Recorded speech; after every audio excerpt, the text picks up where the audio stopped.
नमस्कार साथियों, welcome to the future nursing officer.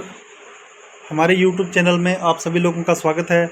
हम आने वाले CHO एग्ज़ाम 2025 के लिए प्रिपरेशन कर रहे हैं और NHM लेवल के लिए जो भी एग्ज़ाम है उसके अंदर जो मोस्ट इम्पोर्टेंट MCQ है उसके लिए हम सब्जेक्ट वाइज स्टडी कर रहे हैं, जिसके अंदर हम आज सब्जेक्ट स्टार्ट कर रहे हैं पीडियाट्रिक नर्सिंग। और मैं इंट्रोडक्शन से लेके आपको टॉपिक टू टॉपिक हर इसका जो टॉपिक है पीडियाट्रिक्स का वो क्लियर करेंगे। इसके आगे सब्जेक्ट के जो आगे नेक्स्ट जो सब्जेक्ट हैं सभी उनको सब्जेक्ट टू सब्जेक्ट अपने सिलेबस है वो कवर करेंगे। तो आज हम स्टार्ट कर रहे हैं पीडियाट्रिक नर्सिंग, और पीडियाट्रिक नर्सिंग के वो टॉपिक मैं आपको पढ़ाऊंगा जो कि आने वाले एग्ज़ाम में सबसे ज़्यादा महत्वपूर्ण होते हैं और उन्हीं में से आपको MCQ देखने को मिलते हैं। तो पीडियाट्रिक नर्सिंग का आज इंट्रोडक्शन मैं स्टार्ट कर रहा हूँ। इंट्रोडक्शन से मैं आपको पढ़ाना स्टार्ट कर रहा हूँ, जिसमें तो आपको एक की पॉइंट्स के जरिए, स्पेशल नोट्स के जरिए मैं आपको बताऊंगा। ये नोट्स मैंने खुद ने तैयार किए हैं और ये नोट्स के जरिए मैं आपको आपकी क्लास है वो कंडक्ट करूंगा और आपको बताऊंगा कि जो इम्पोर्टेंट है जिसमें से MCQ बन सकता है वही मैंने इसके अंदर लाइन को वो पिक किया हुआ है। तो हम पीडियाट्रिक नर्सिंग के इंट्रोडक्शन से स्टार्ट कर रहे हैं। हमारा आज की जो क्लास है हम हमारे इंट्रोडक्शन से स्टार्ट कर रहे हैं पीडियाट्रिक नर्सिंग। तो फर्स्ट है branch of medical science which deal with child growth and development disorder and treatment. तो चिकित्सा विज्ञान की वह शाखा जो कि बाल के वृद्धि, विकास, विकार तथा उनके ट्रीटमेंट से संबंधित है। तो पीडियाट्रिक नर्सिंग किसे कहा जाता है? फर्स्ट तो यही बात अब समझ में आनी चाहिए, हमें पता होना चाहिए इसकी डेफिनेशन। तो जो मेडिकल साइंस की एक ऐसी ब्रांच होती है जो कि चाइल्ड के ग्रोथ और उसके डेवलपमेंट, उसके डिसऑर्डर्स, उसके ट्रीटमेंट्स उनसे जो जुड़ी हुई होती है चिकित्सा विज्ञान की वह शाखा, तो उसको हम क्या कहते हैं? पीडियाट्रिक नर्सिंग कहते हैं। तो नेक्स्ट हम पढ़ते हैं इसमें कि providing nursing care to child called paediatric nursing. बच्चों को जो नर्सिंग देखभाल प्रदान की जाती है या बच्चों की जो नर्सिंग देखभाल करना, उसको हम बाल चिकित्सा नर्सिंग कहते हैं। Paediatric is deal from birth to 16 year. जो पीडियाट्रिक नर्सिंग है उसके अंदर हम किस एज ग्रुप के बच्चों को उसके अंदर हम काउंट करेंगे और कब से लेकर के किस एज ग्रुप तक के बच्चों को हम इसके अंदर जिसके बारे में हम स्टडी करेंगे, उनके ट्रीटमेंट के बारे में, उनके डेवलपमेंट के बारे में, इनके जो ट्रीटमेंट्स हैं उनके बारे में। तो वो होता है 0 से लेकर के, बर्थ से लेकर के और 16 ईयर तक के बच्चों के लिए हम स्टडी करेंगे। तो नेक्स्ट है कुछ इंपॉर्टेंट कि जैसे पिकू, अपने हॉस्पिटल में देखा होगा एक वार्ड बना होता है, वार्ड के बाहर लिखा होता है PICU पिकू, जिसका फुल फॉर्म होता है पीडियाट्रिक इंटेंसिव केयर यूनिट। तो ये वो वर्ड हैं जो कि हमें कई बार एग्ज़ाम में इनकी फुल फॉर्म पूछा जाता है, तो ये हमें पता होना चाहिए। तो Piku PICU paediatric intensive care unit, इसको बाल चिकित्सा गहन देखभाल इकाई भी कहा जाता है। ये इसका हिंदी में ट्रांसलेशन मैंने साथ साथ में किया हुआ है ताकि जो फ्रेशर बच्चे होते हैं, जो न्यू बच्चे हैं, उनको समझने में ईजी हो, आसानी हो। और निकू NICU, इसकी जो फुल फॉर्म होती है वो होता है नियोनेटल इंटेंसिव केयर यूनिट। ये आप जब हॉस्पिटलों में जाते हो, जब कोई पीडियाट्रिक्स जिससे हॉस्पिटल होते हैं उनमें आप जाते हो तो वार्ड के बाहर लिखा होता है, जैसे ICU लिखा होता है, वैसे ही पीडियाट्रिक्स जो हॉस्पिटल होते हैं उसके अंदर आपको पिकू, निकू, ये सिकू ऐसे मिलेंगे, जो वार्ड्स मिलेंगे ऐसे। तो उसके अंदर उसका जो फुल फॉर्म है वो हमें पता होनी चाहिए कि क्या होती है। तो नेक्स्ट हम पढ़ते हैं कि हम इंट्रोडक्शन के बाद स्टार्ट से ही 0 लेवल से हम स्टार्ट करें पीडियाट्रिक नर्सिंग को। तो प्रेगनेंसी के अंदर जब बच्चा 0 से 2 वीक का होता है तो उसको हम क्या बोलते हैं? जब स्टार्टिंग में जब बिल्कुल ही प्रेगनेंसी के अंदर 0 से लेकर के 2 वीक तक का जो स्टार्टिंग जो बनेगा उसको हम जाइगोट कहते हैं। और 2 वीक से 8 वीक तक का जो होगा उसको हम एम्ब्रियो कहेंगे। और 8 से 40 या 37 वीक या बर्थ तक जो होता है उसको हम फिटस कहेंगे।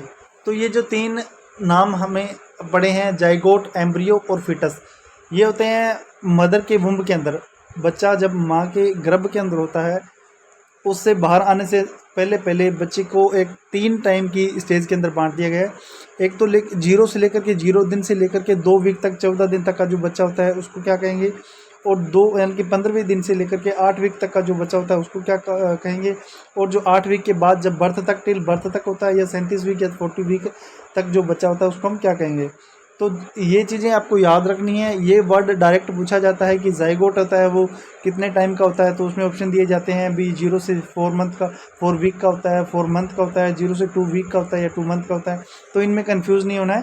तो 0 से 2 वीक का जो होता है उसको जाइगोट कहा जाता है, और नेक्स्ट जो 2 से 8 वीक का होता है उसको एम्ब्रियो कहा जाता है, और 8 से लेकर के जो 37 वीक के टिल बर्थ तक या 40 वीक तक जो होता है उसको फीटस कहा जाता है।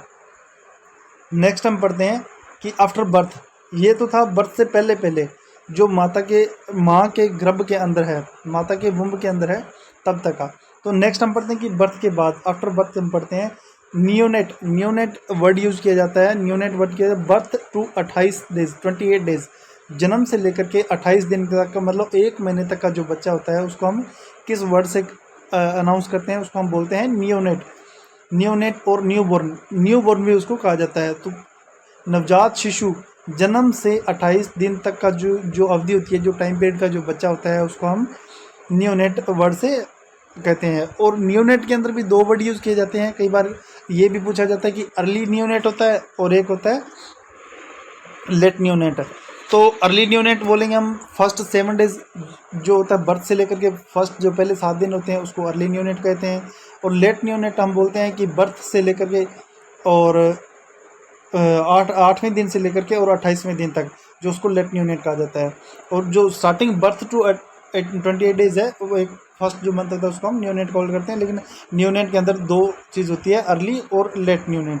तो ये चीज़ें भी आपको याद रखनी है।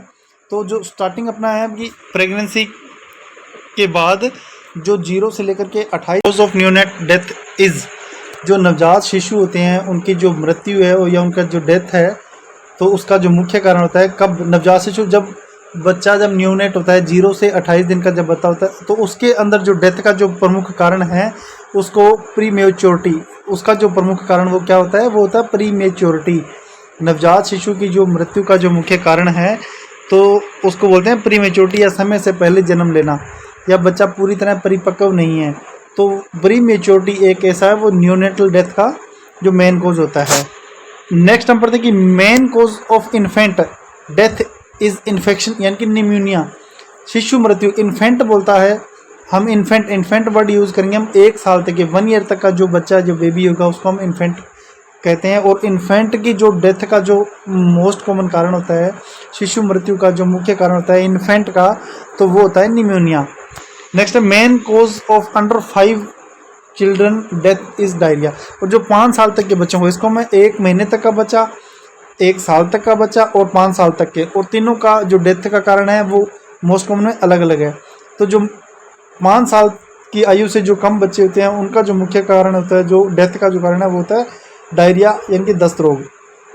तो नियोनेट का जो 1 महीने का बच्चा है उसका प्रीमेच्योरिटी होगा, और जो सेकंड है 1 ईयर का जो 1 साल तक का बच्चा है उसका निमोनिया होगा, और जो 5 साल से कम तक के बच्चे होते हैं उनको हम डायरिया है जो उनकी मृत्यु का, उनकी डेथ का जो मुख्य कारण होता है। अच्छा, नेक्स्ट जैसे निमोनिया है तो 24%, इसके अंदर थोड़ा सा डाटा मैं आपको बता दूं कि 24% निमोनिया के कारण बच्चों की डेथ होती है। प्रीमेच्योरिटी 18% बच्चे होते हैं, और डायरिया के कारण 11% जो बच्चे हैं उनकी डेथ होती है।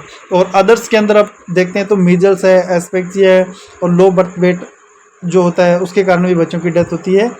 तो मुख्य जो 3 कारण है मैंने आपको वो बता दिए। नेक्स्ट हम पढ़ देंगे भी about 70% of all infant death occur in neonatal period in which about 80% is with in 7 days 24 horse's after birth is high risk period. तो जो सभी शिशु होते हैं लगभग 70% जो इन्फेंट्स होते हैं, जो 1 साल तक के बच्चे होते हैं, 70% जो बच्चे होते हैं वो न्यूनेटल पीरियड के अंदर उनकी डेथ हो जाती है। ठीक है, और उसमें से भी 80% बच्चे वो होते हैं जो कि पहले 7 दिन के अंदर जिनकी डेथ होती है, और 24 घंटों के बाद जब बच्चे होते हैं तो उसके बाद उसकी उसका रिस्क पीरियड है वो ज़्यादा बढ़ जाता है। सभी जो शिशु होते हैं उनके लगभग 70% जो मृत्यु है वो नवजात अवधि में होती है, और जिसमें से लगभग 80% जो मृत्यु है वो 7 दिनों के भीतर ही हो जाती है। और जन्म के 24 घंटे के बाद का जो समय होता है वो बच्चे के लिए उच्च जोखिम वाला होता है या बहुत ही ज़्यादा हाई रिस्क वाला जो टाइम होता है वो होता है जन्म के 24 घंटे का जो बाद का जो समय होता है बच्चे का 24 घंटे बाद से लेकर के फर्स्ट 7 डेज तक का जो समय होता है वो बच्चे के लिए उच्च जोखिम या हाई रिस्क वाला हम बोल सकते हैं वो होता है।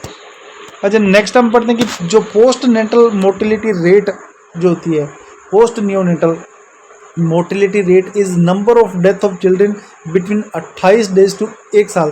पोस्ट नेटल नियोनेटल जो मोर्टेलिटी रेट है, शिशु मृत्यु दर है, वो हम कैसे काउंट करते हैं या कैसे देखते हैं, तो वो होती है 28 दिन से लेकर के 1 वर्ष तक की आयु के बीच जो बच्चों की मृत्यु होती है उसका हम पोस्ट नियोनेटल मोर्टेलिटी रेट के नाम से कहा जाता है।